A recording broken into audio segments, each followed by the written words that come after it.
Israeli फौज ने जंगबंदी मुआहदे की खिलाफ वर्जी करते हुए लेबनान पर फिर हमला कर दिया। ताज़ा हमलों में 6 अफराद शहीद हो गए। इजरायली फौज ने मशरिकी इलाके बेकारी जन में ड्रोन हमले किए, दावा किया कि उन्होंने हिजबुल्लाह के ठिकानों को निशाना बनाया।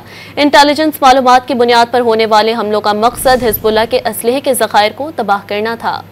इजरायली फौज ने जंगबंदी मुआहदे की खिलाफ वर्जी करते हुए लेबनान पर फिर हमला कर दिया।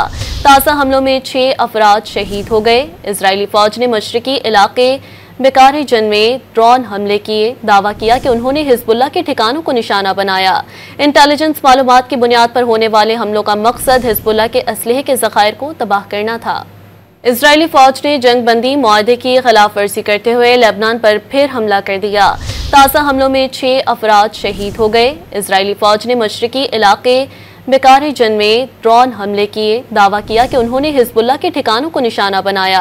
इंटेलिजेंस मालूमात की बुनियाद पर होने वाले हमलों का मकसद हिजबुल्लाह के असलहे के ज़खायर को तबाह करना था।